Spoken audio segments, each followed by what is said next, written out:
Now, lastly, talking about advancements at AVIS. So, like with 2025 now and 10 years in the industry, what are your latest advancements in terms of equipments or in interventions, medical interventions, Oh, apart from clacks and then we all do.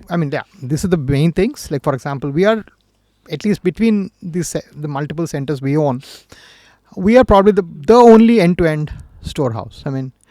On one end we can take care of your wounds. We have a complete wound management system.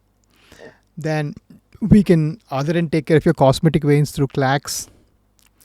And at the far end we have some people actually, if you neglect it, they get that lymphedema, elephant leg. We have a complete lymphedema treatment program. It's like a rehab program where you put these bandages, give you emotional support. That in that group, for example, are emotionally completely destroyed. When you have this big leg, they're literally ostracized from their local friends. Nobody calls them to. A lot of stuff happens. So we give them a support group. We make them talk to others with this problem, which they would never meet in their life. So we have this WhatsApp and say, can we give you a number? Can you guys talk between you guys? So we do a lot of work on that segment. So this is a crux of what we do. In the Hyderabad main unit where I operate, because my skill set is a little higher. Obviously it's a bigger unit there as well. I take care of a lot of uterine fibroids. So when you have fibroids in the uterus, because I'm a vascular specialist, I go through your vessels and I block the vessel that supplies your uterus, the fibroid. So to give you some background, fibroids are benign things. Fibroids are not cancer. So every woman with fibroid doesn't need to get her uterus removed. That's first misconception that you almost always hear in the community. So these can be reduced. You can just take care of the fibroid alone. And that's what we do a big time. We do a lot of those cases. So I'm assuming if you have ventured into uterus, even the breasts would come in. Because correct. We do some breast fibroid also. Exactly. So we do that also. So we do all of them, but they are like the other 5%.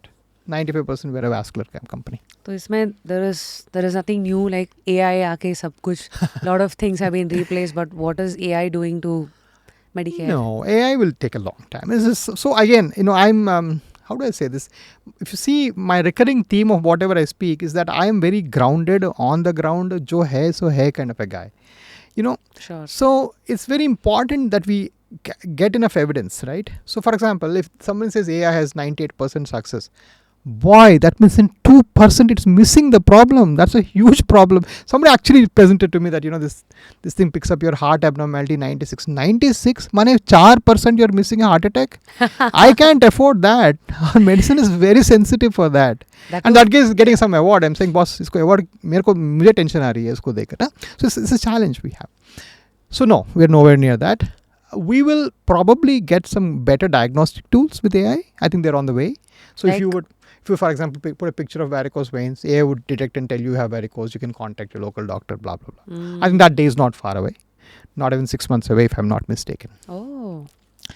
And of course, we are a large institution.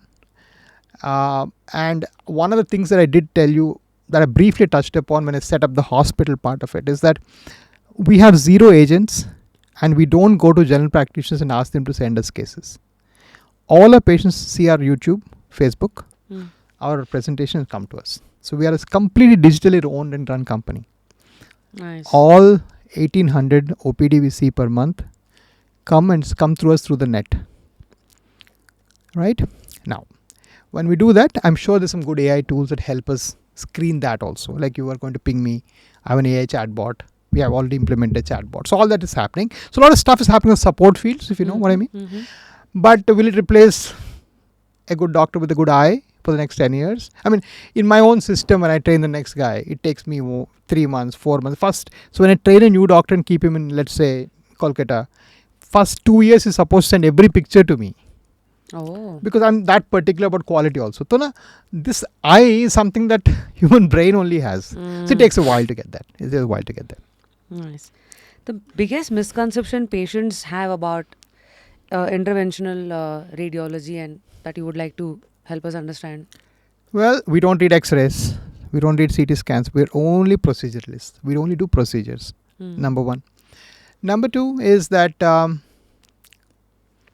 it's not a misconception, I suppose, but something to understand is that whenever an IR guy does the same thing, that your regular doctor is doing, it'll be 10 times shorter, 10 times faster, 10 times faster recovery. So, for example, you want to go a hysterectomy versus getting fibroid embolization.